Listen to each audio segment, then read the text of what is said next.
hoy en la parte número 14 de Gog y Magog. Estad sumamente atentos, porque a partir de hoy hay una inflexión total en el tema tratado, porque por fin empezamos a ir directamente al centro de la cuestión. Y vaya cuestión. Desde luego, os aseguro que lo de hoy no tiene desperdicio. Estad sumamente atentos, por favor, porque desde luego, si no entendemos lo de hoy, ya no entendemos nada.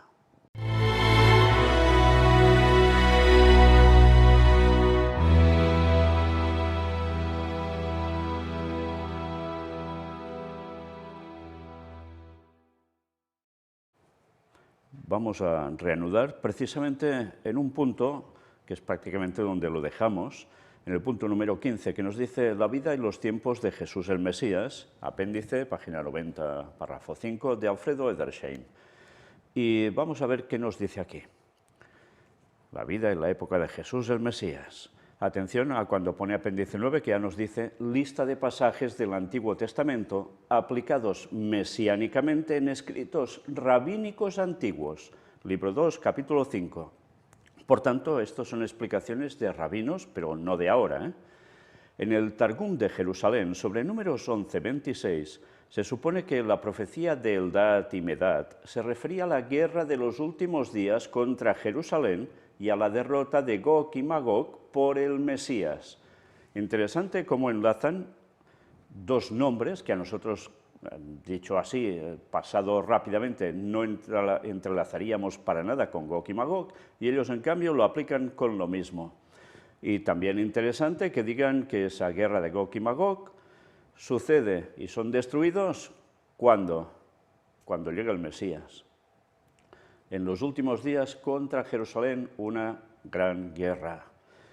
Evidentemente, si esto fuera así, debería ser aplicado a la segunda venida de Jesús, pero también podría ser aplicado a la tercera venida de Jesús después del milenio. Pero atención, porque ahora nos empezamos a adentrar en la parte, sinceramente, ya más maravillosa de todos los temas que hemos venido presentando hasta ahora. Si ya el tema anterior creo que fue bastante potente, ahora preparaos. Vamos al punto número 93. Nos saltamos muchos de los otros anteriores. Y atención, porque vamos a leer algo extraído de este libro. Los imperios de la Biblia desde la confusión de lenguas hasta el cautiverio en Babilonia. Página 17.2 o párrafo 2. ¿Quién es el autor? Alonzo Trevier Jones, sí, conocido por casi todos como Alonzo Jones. Sí, no es un escritor cualquiera, no es un adventista cualquiera. Estamos hablando de uno de los pioneros que realmente tuvo una potencia absoluta en el momento de decir las cosas, de clarificar mensajes, aunque es cierto que en según qué cosa, pues no terminó de cuadrar, pero prácticamente en todo el resto, maravilloso. Estad atentos a lo que esta persona llegó a escribir sobre Gog y Magog. Vamos a situarnos primero en un breve párrafo, después veremos más. Y fijaos lo que dice aquí. En las Escrituras, Mesec y Tubal siempre se mencionan juntos, con una sola excepción. En las inscripciones asirias se les nombra y se les puede rastrear desde principios del siglo XII hasta mediados del siglo VII a.C. Están constantemente asociados, como en la Biblia, Heródoto los llama Moschi, y siempre se mencionan en relación con Tibareni, Mesec y Tubal. Sus tropas y las de los tibarenios estaban bajo el mismo comandante en la gran expedición de Jerjes contra Atenas, de los años 484 a 479 a.C. El país de Mesec, el Moschi, estaba en Capadocia, Cólquida y Armenia, aproximadamente lo que ahora es la vecindad de Kars y Erzerum. Los de los hijos de Mesec y Tubal que allí habitaban no eran todos los que había de una y otra nación. Para alrededor de 650 a.C., los capadocios, un pueblo de origen persa, se abrieron paso en el país de los Moschi y Tibareni y los obligaron a retroceder hasta los estrechos límites en el Mar Negro y alrededor del pie de las montañas del Cáucaso.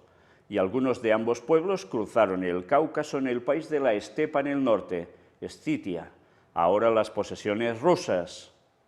Allí los moschí se hicieron conocidos como Muskov y luego como moscovitas, que construyeron Moscú y que aún dan nombre a Rusia, Moscovy, en todo el este. Y lo veis que cita Rawlinson. Los Tibareni, pueblo de Tubal, que fueron con los moschí, pueblo de Mesec, se asentaron y dieron nombre al río Tobol y al lugar Tobolsk, otra parte de las posesiones rusas al este de los montes Urales. Bien, si después de esto no nos situamos en el mapa, tenemos un problema geográfico bastante importante. Yo os diría que si no sabéis dónde está colocado todo esto, miraseis un mapa, buscaseis un mapa, y vierais que aunque hay nombres que son antiguos, se nos sitúa, ya veis, alrededor de qué zonas. El Cáucaso, Armenia, todo esto suena más, ¿no? Pero fijaos cómo ya nos habla de un modo totalmente directo sobre Moscú. Sí, Moscú, entre otras poblaciones. Dicho esto, creo que a partir de ahora ya podemos empezar a centrarnos en lo que también para adventistas pioneros llegaba a ser Gog-Magog. ¿Empezamos a ver por dónde va el tema? Pues lo que habéis visto, si ahora os sitúa un poco, ahora os vais a situar mucho más. Vamos al punto 94. Un libro también de Alonzo Trevier Jones, Las grandes naciones de hoy, en la página 90, párrafo 1. A partir de aquí vamos a leer y desde luego no vamos a quedarnos indiferentes en absoluto para nada, al menos que nos dé la real gana. En el capítulo 10 nos dice, la cuestión de Oriente, el sonido de la séptima trompeta, el tercer ay. Ya vemos dónde nos está situando, ¿verdad? Si no sabéis de qué se habla en la séptima trompeta, el tercer ay y todas estas cuestiones, os hago una referencia. Mirad directamente el libro de Urias Smith, otro pionero adventista, de los que con un cerebro privilegiado, una mente privilegiada, llegó a escribir sobre todos sus comentarios versículo a versículo de Apocalipsis. Y allí entenderéis todo esto. Si no, si lo queréis más breve, más condensado quizás, pero también muy claro, mirad las predicaciones que hizo mi hermano Josep Sant Vicenç, precisamente sobre Apocalipsis, y basándose muchísimo en lo que dijo Urias Smith, y añadiendo otras cosas más. Pero desde luego, una vez conocéis eso, mirad qué llega a decir aquí. La séptima trompeta iba a sonar, el tercer ay vendría rápidamente, después del final del toque de la sexta trompeta, y la sexta trompeta cerró el 11 de agosto de 1840. Fijaos cómo nos da fechas precisas para ciertos eventos. Nótese especialmente esa expresión en cuanto a la venida del tercer ay. Viene pronto, después del final del sonido de la sexta trompeta. No vino inmediatamente después de la expiración de la sexta, como la sexta vino inmediatamente después de la expiración de la quinta. Hubo un pequeño espacio entre la expiración de la sexta trompeta y el comienzo de la séptima, cuyo espacio se anuncia y su brevedad significa, por esa palabra, rápidamente. Y en ese corto espacio entre la sexta y la séptima trompetas, ese poderoso ángel de Apocalipsis 10 entró con su mensaje que iba a sonar sobre el mar y la tierra. Que este es el lugar de ese ángel se asegura por el hecho de que él se refiere al comienzo de la trompeta del séptimo ángel como futuro, porque aquel ángel que estaba sobre el mar y sobre la tierra levantó su mano al cielo y juró por el que vive por los siglos de los siglos, que creó el cielo y las cosas que hay en él, y la tierra y las cosas que están en ella, y el mar y las cosas que están en él, para que no haya más tiempo, sino en los días de la voz del séptimo ángel, cuando comience a tocar la trompeta. El misterio de Dios debe ser consumado, como Él lo ha declarado a sus siervos los profetas. Cita el texto de Apocalipsis 10, del 5 al 7. Y cuando suene ese séptimo ángel y el misterio de Dios sea consumado, los reinos de este mundo llegarán a ser los reinos de nuestro Señor y de su Cristo, porque está escrito. Y el séptimo ángel tocó la trompeta, y hubo grandes voces en el cielo que decían: los reinos de este mundo han venido a ser los reinos de nuestro Señor y de su Cristo, y Él reinará por los siglos de los siglos. Y los 24 ancianos que estaban sentados delante de Dios en sus asientos se postraron sobre sus rostros y adoraron a Dios, diciendo: Te damos gracias, oh Señor Dios Todopoderoso, que eres, que eras y que estás por venir, porque tomaste para ti tu gran poder y has reinado. Y las naciones se airaron, y ha venido tu ira y el tiempo de los muertos, para que sean juzgados, y para que des recompensa a tus siervos los profetas, y a los santos, y a los que temen tu nombre, pequeños. Y bueno, la traducción ya veis que está del inglés, hecho automático, y sale un poco así, dice: y genial. Y destruirás a los que destruyen la tierra. Y fue abierto el templo de Dios en el cielo, y se vio en su templo el arca de su testamento. Es el texto de Apocalipsis 11, del 15 al 19. Nótese que, en primer lugar, al sonar la séptima trompeta, la atención del profeta se dirige primero al cielo y después a la tierra. Y nótese que, en primer lugar, en el cielo escucha grandes voces que anuncian el reino venidero y el reinado del Señor en su gran poder, y que cuando su atención se dirige a la tierra, la primera de todas las cosas mencionadas es: las naciones se enojaron o se airaron.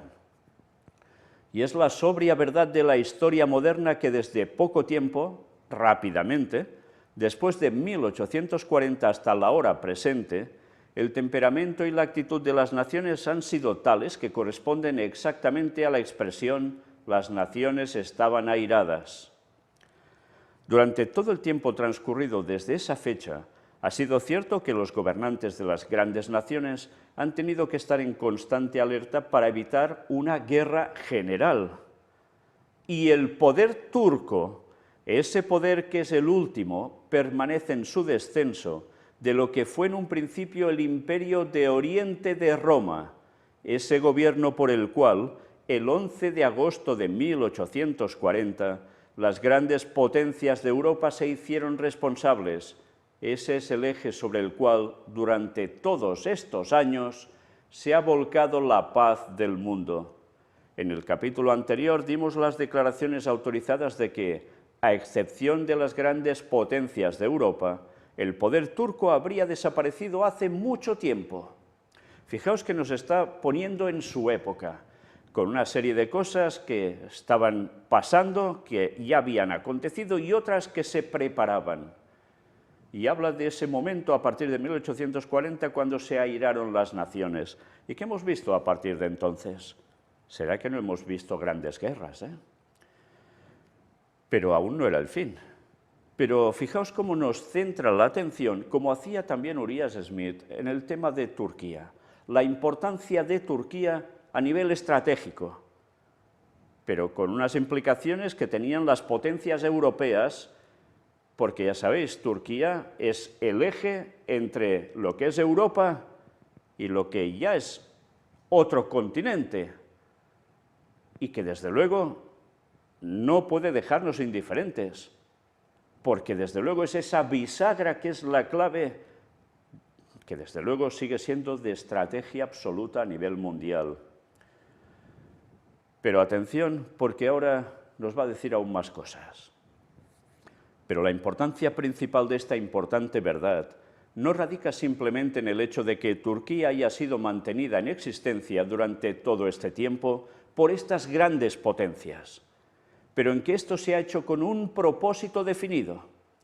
O sea, que les interesaba a Europa el qué, que Turquía siguiera existiendo. Y ahora, hasta ahora, también ha interesado a Europa, y no solo a Europa, también por otras grandísimas potencias, que Turquía siga existiendo. Y aquí nos da las razones, pero esto se ha ido manteniendo a lo largo de los años. Pero llega un momento en que hemos de ver si a todo el mundo le va a interesar que Turquía siga existiendo o no. Mirad ahora cómo continúa, porque nos habla que tiene un propósito definido, que esté Turquía. Como lo reconocen esas mismas potencias, el gobierno turco ha sido así mantenido por las potencias, expresamente para evitar una guerra universal. Esto fue declarado por el primer ministro británico, Lord Salisbury, el 5 de noviembre de 1895, en un discurso al mundo que estaba escuchando para saber qué se diría sobre la entonces candente cuestión turco-armenia. Es que es interesante porque esta cuestión, después de tantos años, sigue estando allí, no ha cambiado. Hablando en nombre de las grandes potencias, dijo: Turquía se encuentra en esa notable condición en la que se ha mantenido durante medio siglo, principalmente porque las grandes potencias del mundo han resuelto que para la paz de la cristiandad es necesario que el Imperio Otomano se mantenga en pie. Fijaos, ahora el Imperio Otomano no existe, pero Turquía ha seguido haciendo un papel importantísimo en la zona entre Europa y Oriente Medio. Sí, hubo 2 guerras mundiales desde que Jones escribió esto, pero Turquía aún se ha debido mantener en ese punto que sigue estando ahora y que recordad que todo el mundo tiene muy claro que lo que pretende Turquía con Erdogan, su presidente a la cabeza, es el que volver a conseguir en parte, como no, el Imperio Otomano.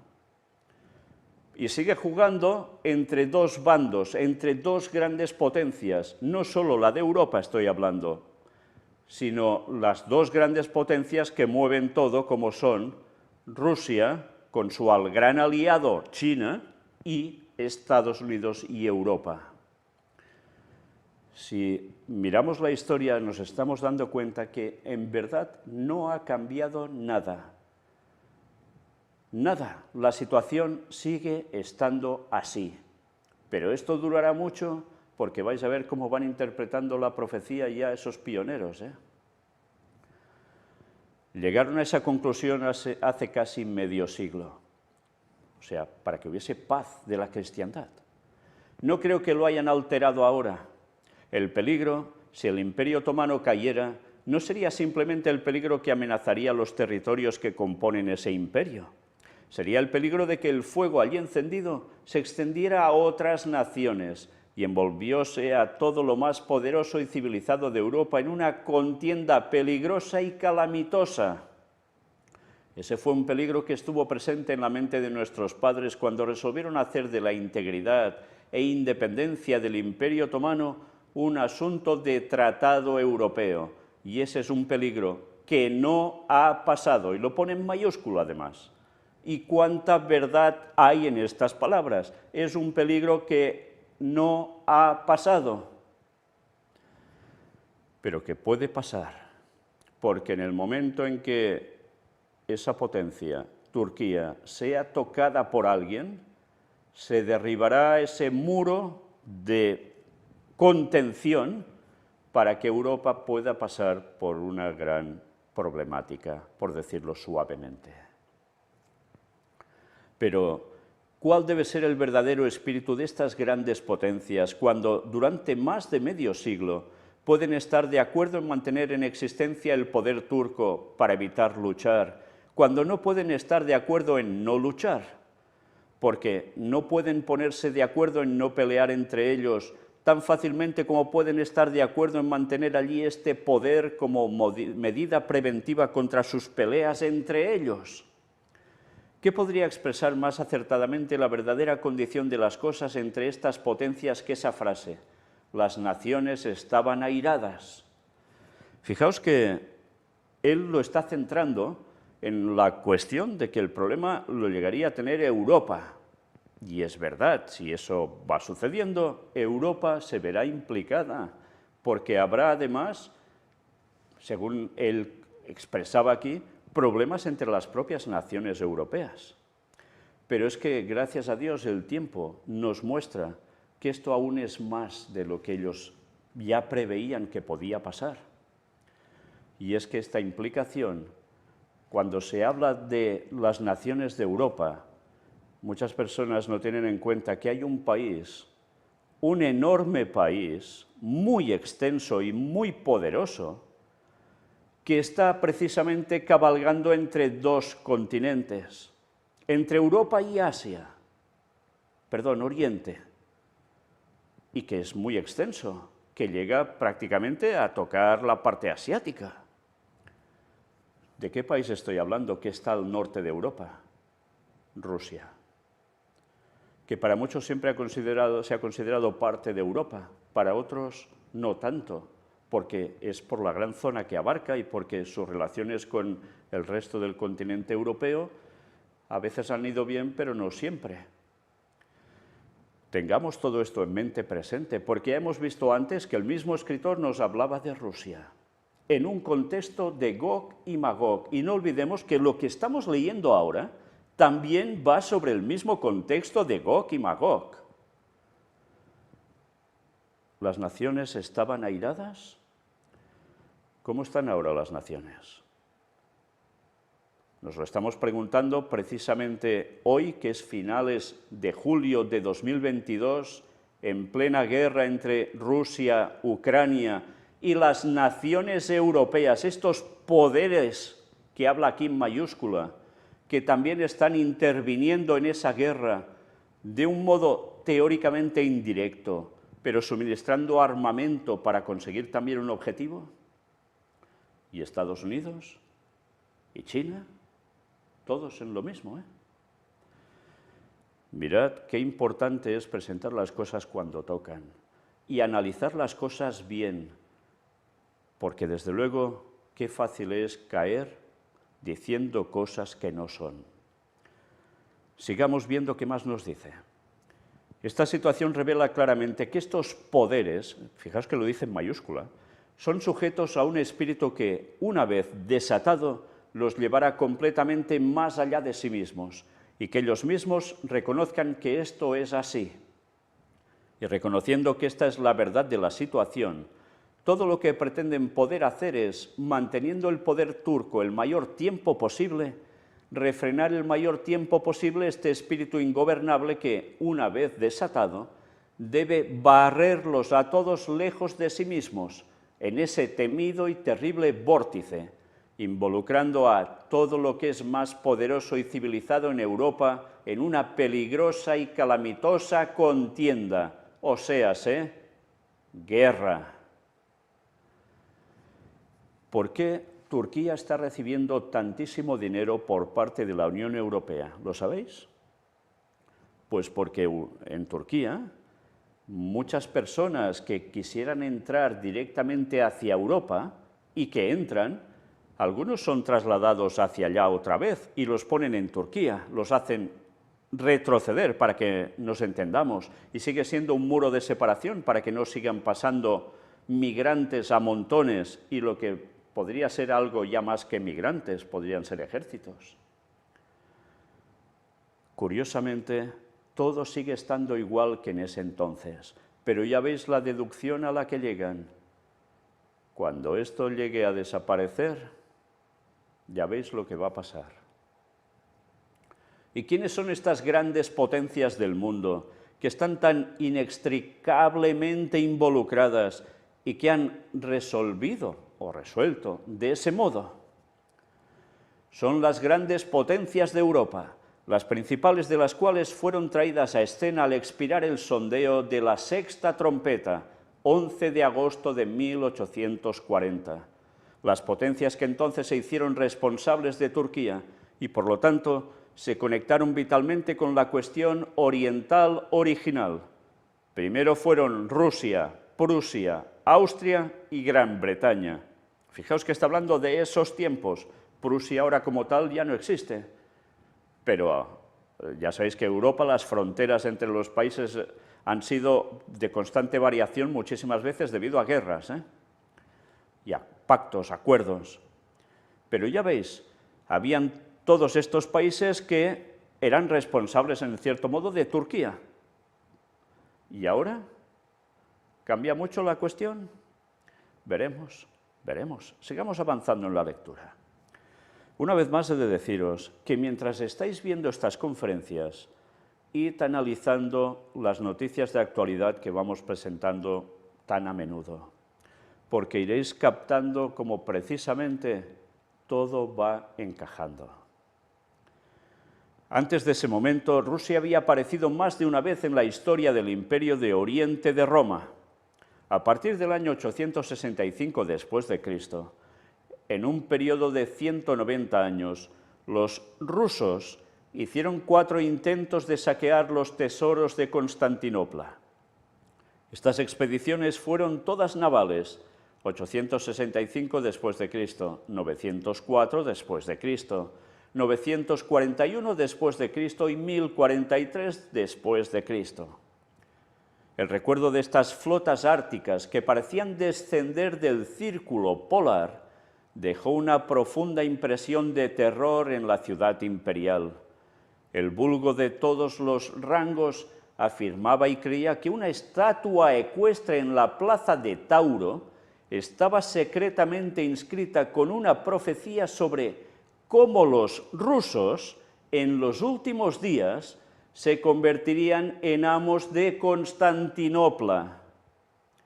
Tal vez la generación actual aún pueda contemplar el cumplimiento de la predicción, de una rara predicción, cuyo estilo es inequívoco y la fecha incuestionable. Y esto se cita en Decadencia y Caída, capítulo 55, párrafos 12 y 13. ¿Existe esta profecía en ese lugar? Sinceramente no lo sé. Pero aquí quedó registrada que al menos es lo que creían que había allí. Pero qué interesante que además vengan a decir que quién va a convertirse en dueño de Constantinopla, por tanto de la actual Estambul, capital de Turquía. Dice que los rusos. ¿Y qué papel está jugando Turquía ahora? ¿No lo mostramos en la última conferencia de noticias también, en los que estamos presentando en esos temas, esos apartados especial para las profecías del conflicto bélico mundial, del tiempo del fin? Está jugando con un pie en cada bando, manteniendo unos equilibrios impresionantes, y lo aguantan porque lo necesitan a Turquía. Pero cuidado, porque quizás habrá un momento que alguien se va a hartar de esto, y para conseguir su objetivo final deberá pasar por Turquía. ¿Vais cogiendo los conceptos? Sigamos viendo. Pero no es solo eso, pero no es solo en esa profecía, que Rusia tiene un lugar respecto a los últimos días. Tiene un lugar también en las profecías de la palabra de Dios. ¡Anda! Esto decía un pionero adventista y ahora los adventistas dicen que nada de nada, que quien diga eso está tarado prácticamente, que se equivoca y que equivoca a los demás. ¿Estáis viendo lo que tenéis delante de vuestra pantalla? Repito, pero no es solo en esa profecía que Rusia tiene un lugar respecto a los últimos días. Tiene un lugar también en las profecías de la palabra de Dios. En Ezequiel, capítulos 38 y 39, se describe un gran poder que en los postreros días sería predominante en las regiones del norte de Asia. Los primeros versículos de cada capítulo hablan de Gog, la tierra de Magog, el príncipe soberano de Mesec y Tubal. Por ejemplo, hijo de hombre, pon tu rostro hacia Gog de la tierra de Magog, el príncipe de Rosh, Mesec y Tubal, y profetizaron contra él. El texto de Ezequiel 38:2. Vaya sorpresa, ¿no? Qué claro tenían algunos los conceptos y ahora más torcidos imposible. Y ahora añado, ¿y dónde se habla más de Rusia? ¿En qué profecía tan íntimamente ligada a esta? Que muchos no se enteran, por supuesto, por desgracia, o porque no les da la gana. Los últimos versículos del capítulo 11 de Daniel, donde nos habla de noticias del norte, y añade también, y de oriente, lo atemorizarán y saldrá con grande ira para destruir y matar a muchos. Y al norte de Palestina, ¿quién había? Ese gran poder, Rusia. Y sigue estando allí. Y al este, de lo que ahora ya decimos Israel, ya no decimos directamente la Palestina de antes y tal. ¿Quién hay? China. Esas profecías se complementan. Aún no nos enteramos de eso, no nos da la gana. Y más cuando estamos viendo el panorama a nivel mundial, con todo lo que estamos presentando y demostrando que esto es así. Y aún los adventistas navegando por mares que no sabes dónde los van a llevar. Bueno, sí, a la perdición más absoluta, en vez de recuperar lo que decían nuestros pioneros con tanta verdad que ahora más que nunca se está demostrando. Y aún nos dice algo más. Por cierto, ¿os habéis fijado que aquí dice el príncipe de Rosh? De lo cual termina siendo Rusia. Hemos visto, pues aún veremos más sobre todo esto. Sí, sí, bastante más. Nos ubicaremos sobre el mapa. Mesec fue uno de los nietos de Noé, quien pasó del país del Éufrates a través de Mesopotamia a lo que ahora es Rusia. Y se convirtió en el progenitor del pueblo que se asentó en el lugar y construyó la ciudad que ahora se llama Moscú, los moscovitas, y que todavía dan nombre a Rusia en todo el este. Vaya, mira por dónde se sitúa Mesec, Magog fue otro de los nietos de Noé, que pobló todo el norte de Asia, la tierra antiguamente llamada Escitia, pero ahora Siberia. Sí, se sigue llamando Siberia, ¿Nos vamos situando? ¿Dónde está Magog? Tubal es otro de los nietos de Noé, que se asentó en esa región del norte de Asia, que todavía lleva de él el nombre de Tobolsk. Vaya cosas, ¿no? ¿Nos vamos situando o aún no? Ahora, por la palabra en Ezequiel, el jefe de todos estos es el príncipe de Rosh. Y la palabra Rosh es la palabra raíz de la palabra rusos, Roshians, y por lo tanto de Rusia, el país de los rusos. El relato adicional de este poder en Ezequiel habla definitivamente de él y de su lugar en los últimos años y en los últimos días. Ezequiel 38, versículos 8 y 16. En la misma conexión se menciona Ezequiel 39, 17 y 18, la gran fiesta de las aves del cielo descrita en Apocalipsis 19, versículos 17 y 18, que ocurre en la venida del Señor y el fin del mundo, por tanto en la segunda venida, no solo en la tercera. Las 6 plagas de Apocalipsis 16 se mencionan en Ezequiel 39, 2, en el margen, y la 7ª plaga de Apocalipsis 16, del 18 al 21, se menciona en conexión con el príncipe de Rosh, o sea, de Rusia, en Ezequiel 38, 19 y 22. A lo largo de Ezequiel 38 y 39, este poder de Rosh, Magog, Mesec y Tubal se dice que habitan en las partes del norte. Y se dice que este príncipe de Rosh viene de su lugar de las partes del norte. Y simplemente mirando un mapa, es fácil para cualquiera ver que Rusia ocupa las partes del norte de la mayor parte de todo el mundo oriental. Por lo tanto, ya sea que haya o no alguna inscripción sobre esa estatua ecuestre en Constantinopla, sugiriendo que en los últimos días los rusos deberían convertirse en dueños de Constantinopla, era perfectamente fácil para todos saber por estas escrituras el lugar que ocuparía Rusia en el mundo en los últimos días, y a partir de eso, recoger incluso entonces la sugerencia de lo que ahora espera todo el mundo, que los rusos en los últimos días deberían convertirse en amos de Constantinopla. Vaya escrito, vaya deducciones proféticas. Y ahora estamos viendo cómo Rusia va atacando parte de Ucrania, que dicen que no se van a conformar solo con eso. Se le están añadiendo, mira por dónde, países de las exrepúblicas soviéticas. Por tanto, están cogiendo aún más potencia. Y precisamente con Turquía, que sigue jugando a dos bandos, con las dos grandes potencias, mucha gracia tampoco les hace. ¿Qué terminará pasando? Pero aún vamos más allá. ¿Se acabará todo el conflicto en Turquía y ya está? ¿Cuál es el objetivo de Rusia? ¿Con quién se está enemistando de un modo absoluto y que estamos mostrando en las noticias? Israel. ¿Nos vamos dando cuenta por dónde va todo?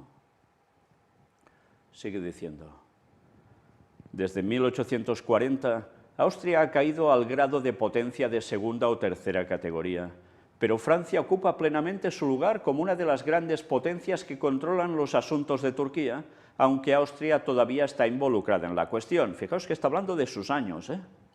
De hecho, Francia se vinculó con esa cuestión oriental en 1798, cuando Napoleón realizó su ambiciosa expedición a Egipto y Oriente para tomar Constantinopla y cambiar la faz del mundo, de modo que ella debe ser contada con los demás. Desde 1840, Prusia ha formado una combinación que incluye a toda Alemania, con ella misma como cabeza y su rey como emperador alemán, y así sigue siendo una de las primeras potencias del mundo. Fijaos que desde esos años hasta ahora prácticamente la cosa no ha cambiado, ¿eh?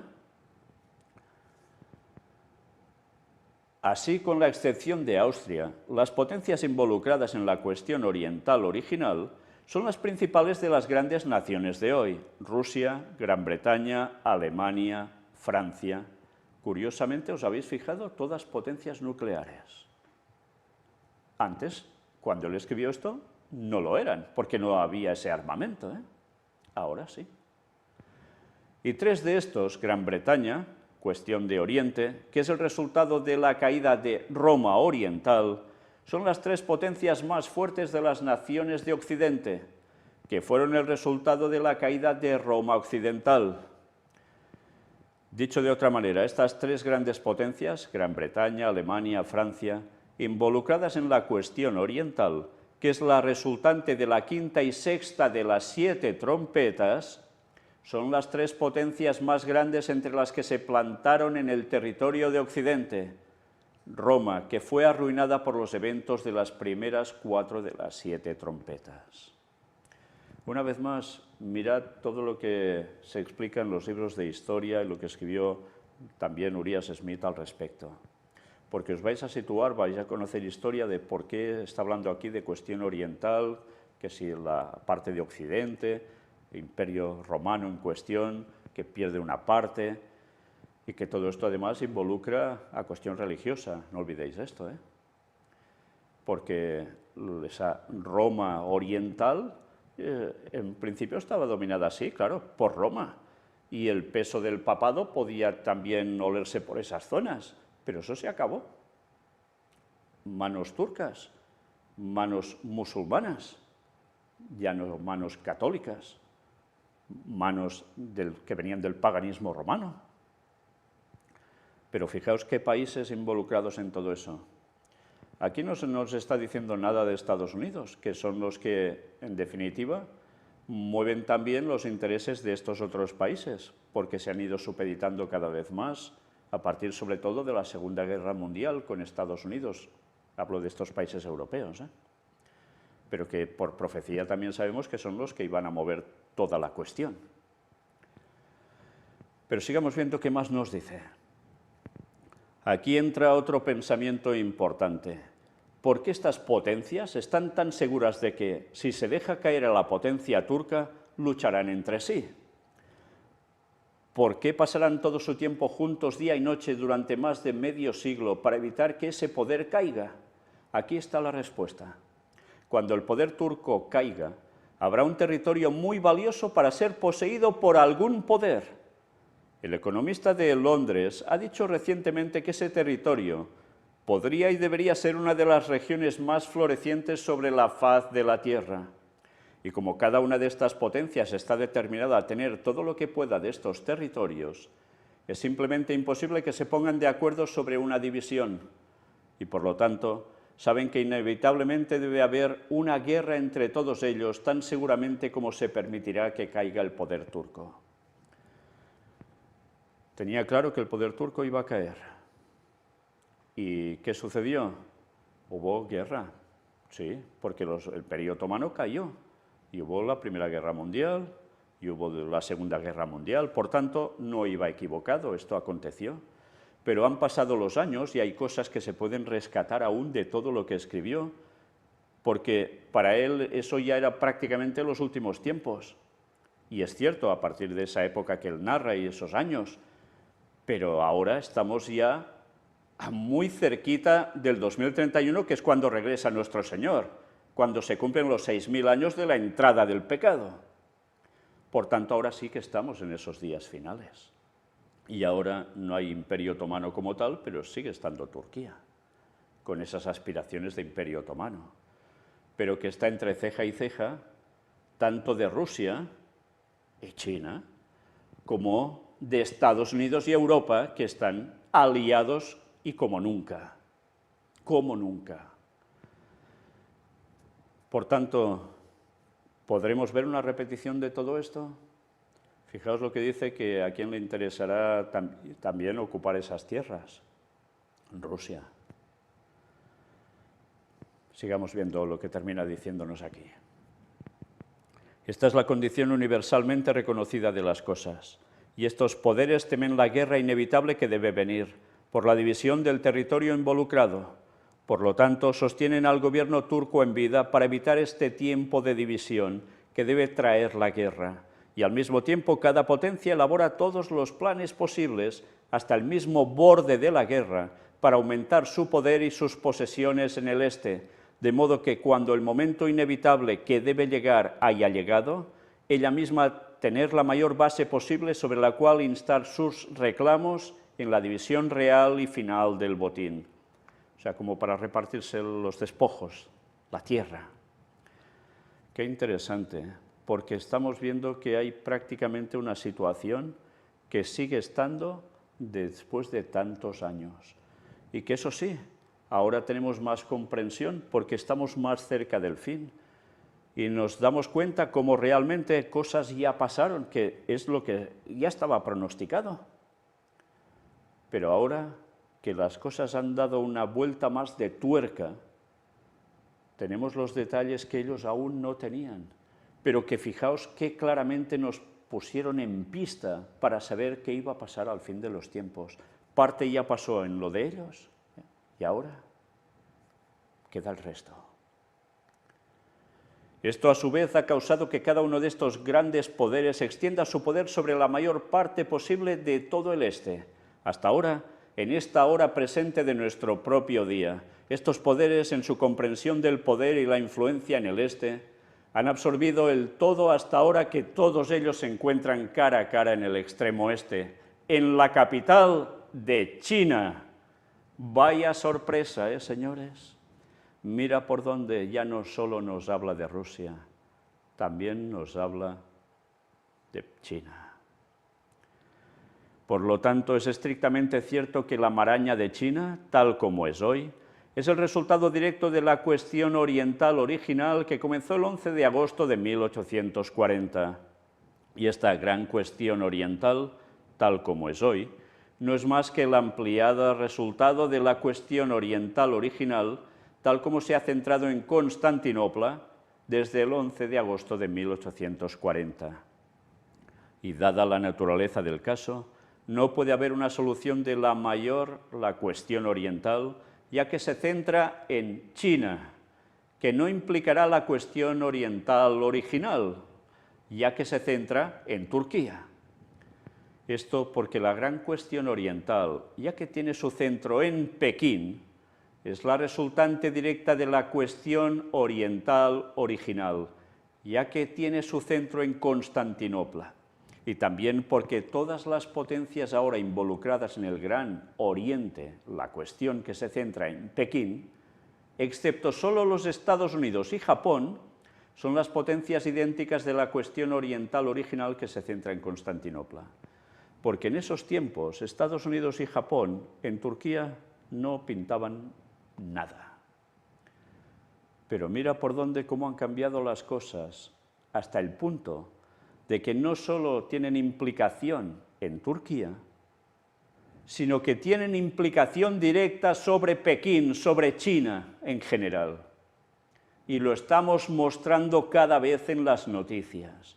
Y una vez más repetimos, Daniel 11, versículos finales, nos hablaba de ese rey del norte que haría todo lo que ya hizo a partir del 11S, tan famoso, y que no va a cesar hasta el fin. ¿Y qué implicaciones habrían al final? Sí, Rusia y China. Evidentemente la cuestión de Turquía por en medio, pero la grave cuestión, la clave de todo, seguirá siendo el qué, la problemática con Rusia y China. ¿Y no lo hemos visto acaso ya? Señores adventistas, grandes teólogos y eminencias que tenéis másters del universo y no sé cuántas cosas más, ¿por qué no predicáis lo que debéis predicar? ¿Por qué os habéis apartado de la verdad que los pioneros ya nos marcaban un camino tan claro? ¿Por qué salís con nuevas teorías, espiritualizando la profecía, como dijo Ellen White que haríais, apartando al pueblo de la verdad y no dando el mensaje final, el del cuarto ángel que anunciaría todo esto y mucho más al mundo entero, para que muchos vieran y creyeran? Sois culpables de la sangre de ellos. ¿Sois conscientes de esto? ¿Cómo Dios no tenía que levantar un mini ministerio para decir las cosas como son? Recogiendo lo que dijo Ellen White y los pioneros adventistas al respecto. Qué triste, con el poder económico que tenéis, con los medios que tenéis, y que no estéis diciendo la verdad. Habéis caído en apostasía omega como estaba predicho. Os habéis puesto a los pies de los jesuitas y de la masonería, que os han infiltrado y os habéis dejado y ya os va bien.